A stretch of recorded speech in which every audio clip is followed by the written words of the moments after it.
You wanted the best. You've got the best podcast. The hottest podcast in the world. The Chris Voss Show, the preeminent podcast with guests so smart you may experience serious brain bleed. The CEOs, authors, thought leaders, visionaries, and motivators. Get ready. Strap yourself in. Keep your hands, arms, and legs inside the vehicle at all times, because you're about to go on a monster education roller coaster with your brain. Now, here's your host, Chris Voss. Hello, Chris Voss here from thechrisvossshow.com. Ladies and gentlemen, the Iron Lady sings that makes official. Welcome to 16 years. It's going on 2,600 episodes of the Chris Voss Show because we love you. We love our audience. Most podcasts hate their audience. No, they don't. I'm just kidding. That's not really true. But hey, you just play along with me. So they hate their audience, and they have guests that aren't as cool as ours. I'm just going to make that statement. I'm not sure if it's factually true or not. The lawyers are calling right now. Anyway, guys, what we're saying is go to goodreads.com/Chris Voss. Refer the show to your family, friends, and relatives. Go to facebook.com/Chris Voss, linkedin.com/Chris Voss, and youtube.com/Chris Voss, because we love you more than any other podcasting hosting service. We love you, and we can prove it. I don't know how, but we'll figure something out. Opinions expressed by guests on the podcast are solely their own and do not necessarily reflect the opinions of the host or the Chris Voss Show. Some guests of the show may be advertising on the podcast, but it is not an endorsement or review of any kind. Today's featured author comes to us from bookstolifemarketing.co.uk. With expert publishing to strategic marketing, they help authors reach their audience and maximize their book success. Anyway, we have an amazing young man on the show with us today, and he's clearly ready to be on a show where I'm full of it. So David Adamson joins us on the show. He's part of an amazing series that he started, books, and you want to be sure to check him out. His first one in the series is called Hellish Incorporated, part of the Hellish Incorporated series, out March 23rd, 2023. We're going to get into it with him. We're going to find out some of his insights and explore some of the wonderful things he's writing there. And boy, he's pretty prolific. He's writing a lot of good stuff you're going to want to be checking out, put in your library, picking up there at Amazon or fine books are sold. Let's get into it. Give us the .coms. Where can people find out more about you and your writing and what you do on the interwebs? I do have a YouTube channel. I'm not on it a lot. I don't post very much. I hired someone to help me put some clips and short vids and stuff on. And I'm slowly learning how to do it myself. Also, I have a website.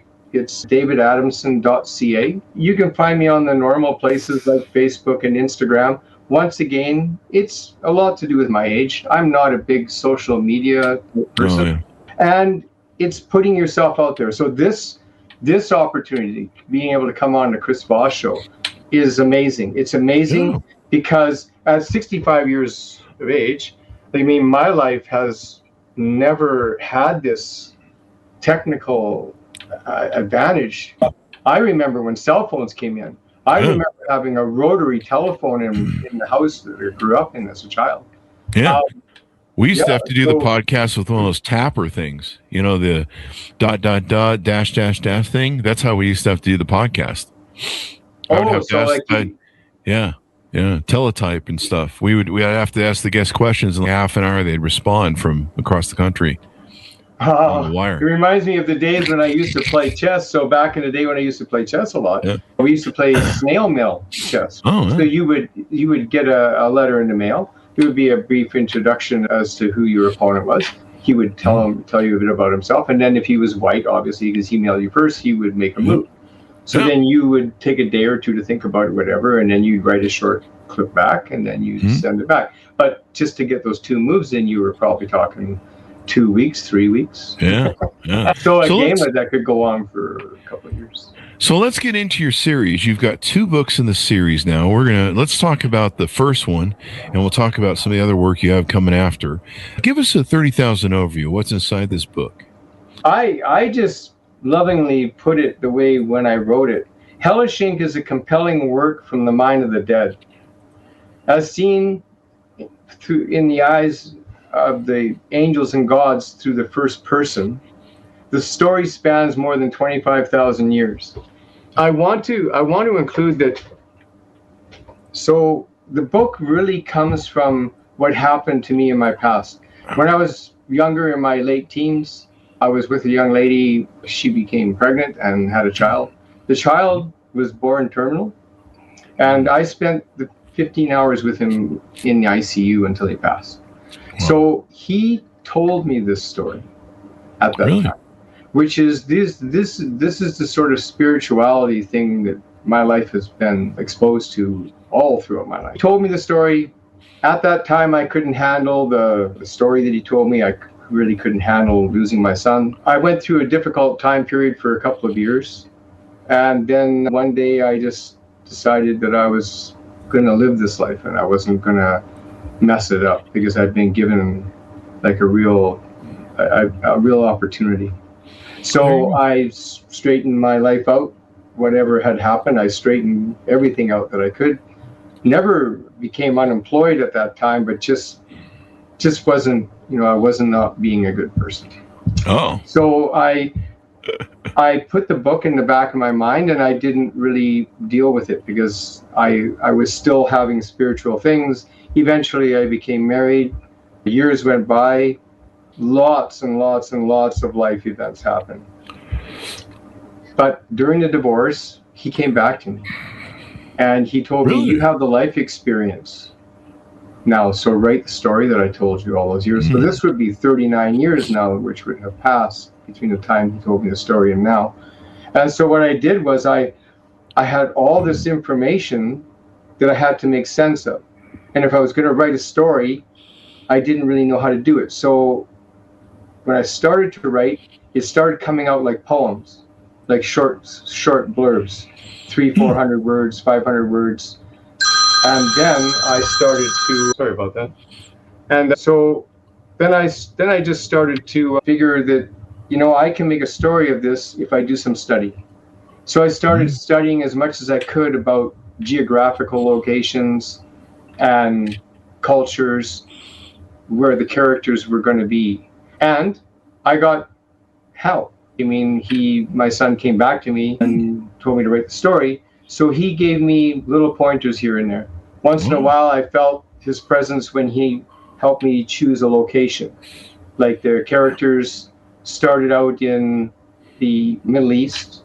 They moved into places like Pakistan, India, China. And I was unfamiliar with these areas and never have traveled overseas. So I have no understanding firsthand or first person with the culture or the land. And I really didn't understand writing. So the story came very easily. I was writing and it was just pouring out of me.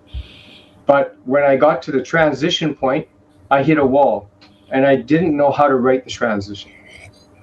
And I didn't understand what it was. And that's when my son actually pointed something out to me. There was a song written by a popular band called ZZ Top. And it was the I'm a Fool for Your Silk Stockings. Oh. And that's all he would tell me. So I started thinking, I need to know more about what it is about. Like, what are you writing when you're writing something? What is any artist writing? What are they trying to sort of calm the waters? Are they trying to, I don't know, bring some kind of emotional response? And how do they do it? So I started looking into the band. I started looking into when they started up. I'd listened to their music for years. I listened to a lot of music, Led Zeppelin, Van Halen, and you can go on and on. Pink Floyd, whatever. But I really didn't study bands. I really didn't study the people that were in the band. Didn't study with their music, the background. But this is what artists are all about. Artists are all about being representative to their who they play to. They consider their audience the same thing that an author does. You consider your audience. So when I started looking into it, I found out that ZZ Top had taken the music that was played by the buglers of the Mexican army when they were attacking the Alamo. So they took that song and they changed the timing and the tempo and they added words over top. So they were basically trying to they were trying to give longevity to what they were a part of. From being from the Deep South, they wanted to create music that reached their audience, but also they wanted to have some background. They wanted to have some depth. Okay. Now, is this in the book, David? Sorry? I don't write about it in the book. Okay. I don't write anything to do with the band or what the song is. Okay. But what the song portrayed was surrender is acceptance. So in order to write the transition, I needed to understand that. That was a paradigm shift for me. That surrender was acceptance. I grew up in a hands-on world where, you pound nails, run saws, drive trucks, run heavy equipment. I was a paramedic for a few years. So how did that lead you into writing books? Sorry.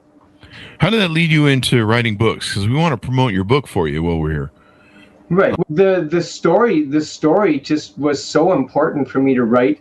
The story that my son told me all those years ago, all the information was in my head, but I wasn't equipped with the ability to all the finer nuances of writing. Okay. Like what I was saying, writing the transition.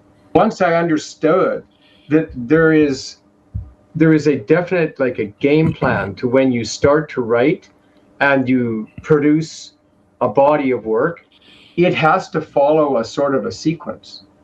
But what was really bizarre was I could not write the story all in one go. It had to be in a series of flashbacks. Okay. So the book constantly jumps forwards and backwards, like the storyline. It jumps forwards and backwards in the time frame of the storyline. And I could not go back and edit it and change it in order to put it in some kind of chronological order, no matter what I did, and keep the thread of the story alive. I found myself, I was able to embed certain keywords into the storyline. But the only way I could think of handling this was I wanted to borrow on the experience that I had as a chess player. So a chess player has two opposing sides, and basically you have your side and you have the opposing side, and you want to exchange an argument. So I posed the other side as being the reader. So in order to give the reader information and keep them connected, I wanted to figure out how was the best way to do this. So I envisioned that there was a bombing run over a battlefield. And the bombing run comes in three phases: past, present, and future. So the bombing run flies over the battlefield. There's myself and the opponent, being the reader. I want to give them information, and I want the story to have a past, present, and future, but I'm writing in the first person. And the first person is very hard to have the big view of stuff, because when you're the first person, you see what's in front of you. You don't see the whole world. But to give the world view, I needed to find a way to embed that information. So what I did was the bombing run, the idea of the bombing run, as the bombs are being dropped, those are information packages. And they're being dropped on the reader and myself as the writer. That gives a connection. That way the reader feels connected, but not to me personally, but only as the narrator, right? Because my life and my experiences are not embedded in the story.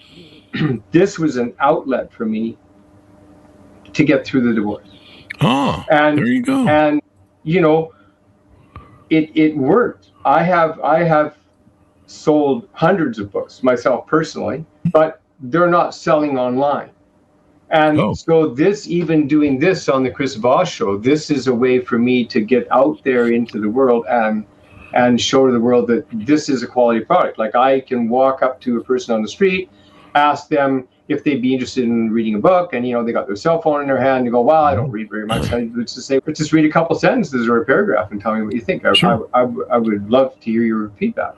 So they'll read a couple sentences, and they read a paragraph, and then they go, you know what? And they fan through a couple more pages, and they read a couple more paragraphs, and they go, this is okay, and they buy it. So it is a good story. All right, tell us about the characters in the book. Get us sold on the characters and some of the features there of the protagonists and maybe some of the counters. So the two main characters in the book are the Fixer and the Mako. The Fixer is the Hell's Angel. The Mako is the Heaven's Angel. The Mako is also a word in Japanese. So you may have heard of the Mako shark. I pronounce it poorly, but it's the Mako shark. So the word the Mako is a term for an angel that lived back in the time of the early time of Japan. And it's believed that the Mako angel traveled during that time, and so they named her. Now, I did some research, and there are 10 languages on Earth in different cultures that also have a word in their language that describes the Mako angel. And so I pulled from that, or drew from that, and I decided the Mako must have traveled to these areas on Earth for there to be like a cultural awareness of the angel. So that's how I created that she was going to be changed and then traveled the earth looking for truths that were embedded in the earth by the gods and goddesses of past. And the Hell's Angel, the Fixer, was going to be part of a purchase. So this became the idea of Hellish Incorporated, that there was a business transaction going on between hell and heaven. And she was going to be part of a purchase that was going to guarantee his presence at the Battle of Evermore at the end of days. So the storyline spans from the beginning of time to the end of time. And it's a series of flashbacks where the angels come into contact and out of contact. They fight. They have dealings with humans on Earth, but only in the spiritual realm. So I don't write about people. I don't write about if they die. I deal strictly with the spiritual. I name gods of every culture, goddesses that are not written about. And it's all legend and myth, and it's all blended into historical context. So I borrow from different times on Earth, and I just seed those different times with the appearance and then them leaving, and give it it gives it a real twist. Because that way I'm not stepping on culture, stepping on religion, stepping on anyone's beliefs, and I'm not involved. And none of the story is designed to do anything but challenge your faith and encourage your faith. Oh, really? Even though it's written very bluntly, because we're not kids. The book is called Hellish Incorporated. There's going to be profanity in it. There's going to be the reality of the situation. But it's not meant to be vulgar. It's only meant to grab your attention. Okay. Now you have a second book in the series out, and what's the title of that book? That book is Between the Gates, and what happens towards the end in order to create that cliffhanger at the end of the first book, the two main characters become separated, and the Fixer is ordered by Hell to find her.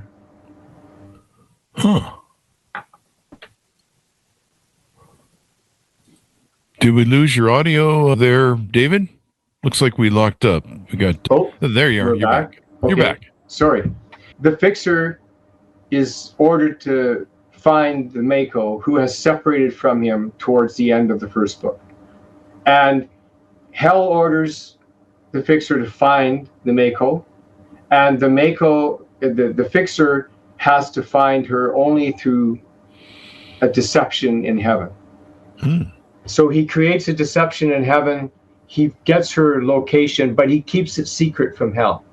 And Hell is not impressed with what the fixer has done and threatens to replace him because he was supposed to be at the Battle of Evermore at the end. And without her paying for her misdeeds by digging up all these truths on Earth and the purchase and the deal making that went on, he hides her true location because he begins to suspect that there's more behind the deal. So the cliffhanger is found by when the deal is done and he leaves heaven with her position and her location to go to hell. He then escapes hell to go find her, not knowing that this was also planned. And it was planned, and it's a high stakes game that's being played.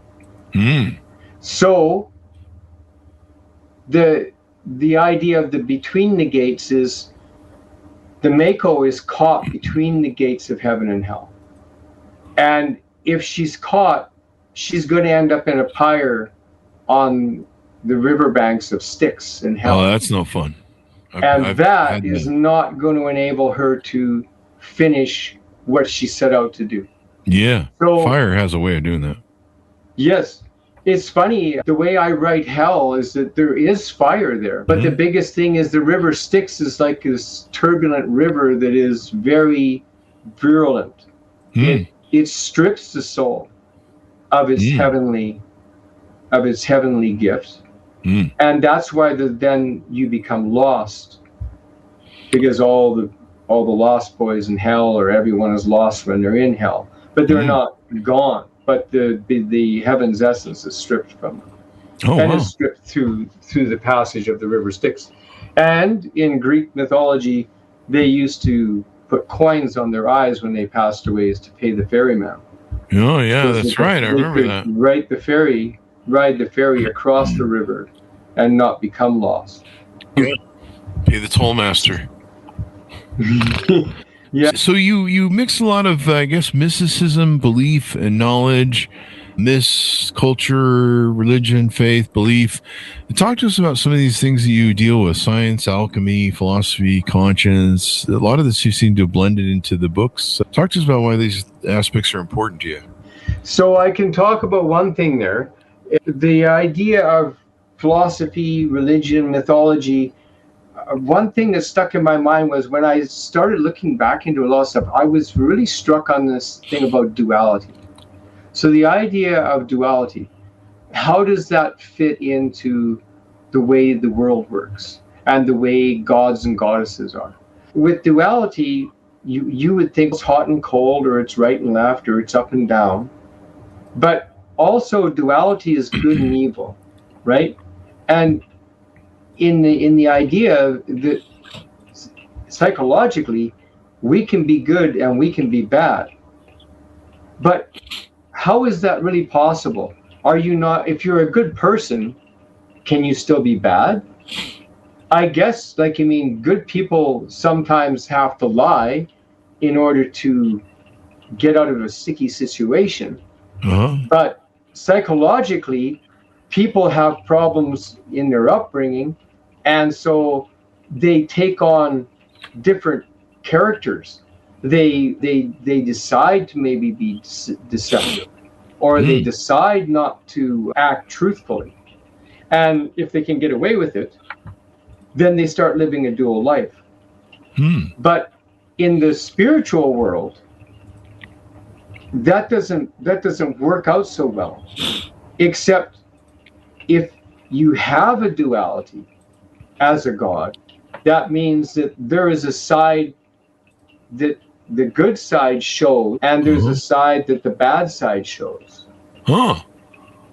And there's a lot written on duality in the spiritual realm, that gods are both good and bad, that they do that in order to gain access or gain reverence from the masses.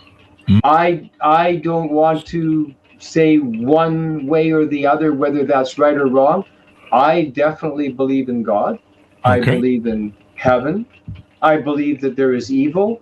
I don't want to say that there is a hell, but my book writes about the possibility of there being a hell. Oh, okay. Now, I believe that we all have consequences for our actions, and I try never to judge people because there is a higher power that is going to judge us. No, wow. Yeah. And in writing the books, people can read the story and it can give them a chance to reflect and think about what is right and what wrong. What are the paths that they're treading on? Are those paths going to lead somewhere in the afterlife? And that's if you believe there's an afterlife.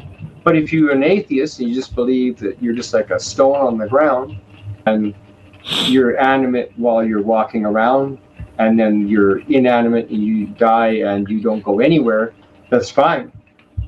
But my experience in life is totally different, having had many spiritual connections throughout my whole life. So now I believe you said you have a third and fourth book potentially working, and you see this series going on for quite some time, maybe? Yes. So the third book that I'm writing now, Through the Firmament, the idea is that when the Fixer and the Mako come back together, they have to strike a deal because they need to get to heaven. He needs to be at the Battle of Evermore. She needs to go to the pyre on the River Styx. If she doesn't go there, he's going to be replaced. If she goes there, he will lose his ability to be at the Battle of Evermore because Hell will find out that he deceived Hell. Oh. So they team up. But to go back to heaven to resolve it, there is only one way through the firmament. And she's given it at the very end of at the very end of Between the Gates, she's given the key to the Pearl Nautilus, which is the ship that encases heaven. And with the key, she can pierce the firmament, and the team can travel through the firmament and go to heaven, because the Hell's Angel and his entourage are not allowed in heaven. But they need to appear in heaven, because if they don't appear in heaven, they're not going to be able to finalize the purchase price. Like I said earlier, it's a purchase. It was arranged for her. And that is part of the deal making. So without unearthing, so to speak, and sort of being a spoiler for the book, I won't explain how the purchase is we want to save some of that stuff for, you got to buy the book to find out how it ends. The other book that I'm writing is this beautiful lady behind me, Hannah. Okay. So this book came right out of the blue. She came to me in a dream 3 times. Wow. 3 different dreams. And she explained her life and her situation. Wow. And I started looking at her life and her situation, and I started realizing, wow, I can borrow from the storyline in Hellish and Between the Gates, because I do talk a little bit about the White Silk Road. It runs from China through India and Pakistan, Afghanistan, into the northern regions of Europe. That at that time there was, and is still today, is called a peach festival. There was a peach festival in India and in China, where they at the original peach festival, they created an elixir, and the elixir creates an immortal. And they believe that they created the first immortal more than 45,000 years ago. And every 6,000 years, they create a new immortal. And so the Peach Festival is a festival of immortality. Wow. And during the time, I envisioned that when they were creating the elixir, there were many, false starts, if you would. They create something, they wanted to try it out, so they gave it to shamans and business travelers who are traveling down the White Silk Road to try the elixir on different people. Wow. And from the storyline, I find out, or I find a way to write, I don't find out, but I find a way to write, that they then were able to create the shapeshifters, the werewolves, the vampires, and the giants.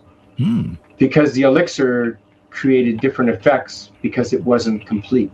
And as they worked their way along, modifying and enhancing the elixir, eventually they came across the finished product. And they found it through a peach. And the reason why they found it through a peach, peaches, Persian apples, pears, and a few others, the seeds contain cyanide. Cyanide in low dose, what they call low dose cyanide, it makes the cells more permeable. So the cells in your body operate very efficiently. So that allows nutrients to enter the cell, and it allows the waste products to exit freely. So the cells become very effective. And when they added the final ingredient that they found was adding low dose cyanide to the elixir, all of a sudden, when they tried that elixir, the first person they tried it on, he became an immortal. And so they knew that it worked. So then they had what they called the Peach Festival. Now, I borrowed from the book, thinking that she came to me in a dream. So she tells me her story, and her story is spanning back to 30,000 years. And so I'm thinking she could have been created at that time. So I took her story and I just mixed it with different parts that I could borrow from the storyline from Hellish. And I found I could write it, and it was like, wow, here I am, over 20,000 words into a romantic / vampire novel that I was never a writer before I started writing Hellish. And it's coming out very well. I'm very impressed. So I'm very much looking forward to finishing Through the Firmament, and then I'm very much looking forward to completing Hannah. And this writing the books has been like a journey. It's been such a journey, and I've really enjoyed the whole journey, ups and downs and sleepless nights. And it's just like they say, completing a book and writing a book is like giving birth to a child. You know, when you have a child, you don't know what effect that child is going to have on society. It's going to have its own life, and everybody is going to interpret that child from their point of view, and that child is going to interpret his life from his point of view. We all give our children the best guidance that we can. We educate them, we provide them with education, we give them a start in life, but we don't know what that child is going to be capable of. That anyone can fall into ruin, anyone can elevate themselves to masters or doctors or presidents. Anyone can create new inventions, but some people struggle in life right from birth. Their parents don't provide them with what they need, and once again, we don't know what that child is going to be capable of. So writing a book is a lot like that. I have no idea the life that the book is going to have. I don't know how it's going to affect the lives of others. I only know that my intention is to write a book like this that allows people to build their faith. And I don't know, if you are an atheist and you don't believe in religion, then maybe it'll give you some more solid ground to walk on. But at least it will challenge you, and it will get you reading, because our minds are capable of so much. We depend so much today, it seems, on computers, laptops, cell phones. I mean, I grew up in a time where I created so much in my mind. I would structurally kind of design like a little model or something of something that I wanted to build, and then I'd go out building it. And you know, we created things where, you know, you had a tin can and string between the two, and you figured out how you could talk to people in a tin can, and the voice was carried down a string. And I always wondered how that would work.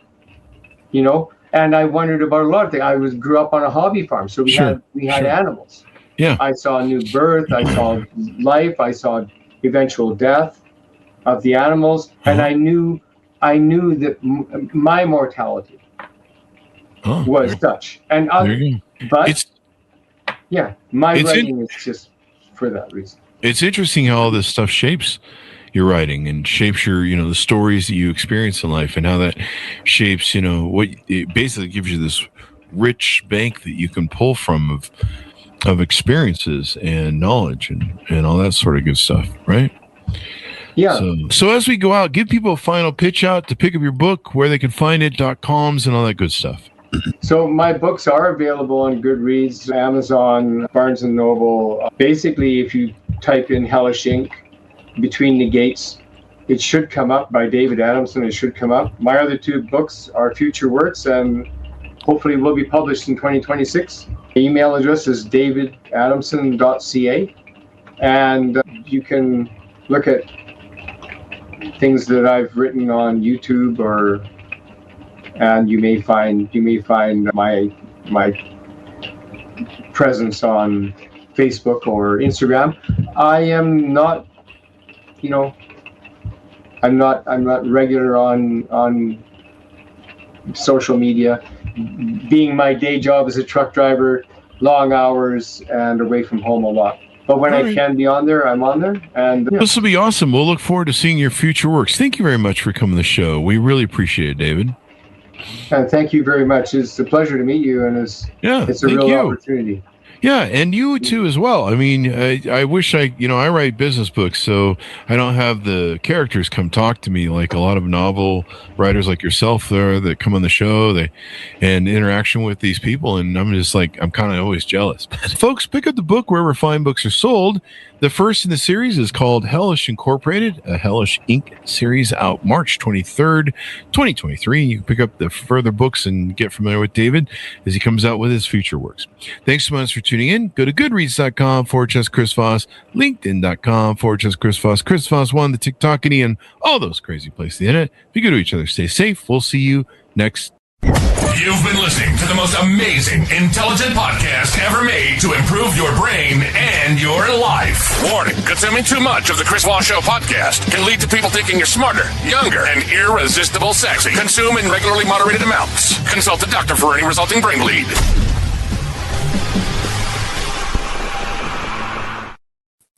All right. Oh, great show, David.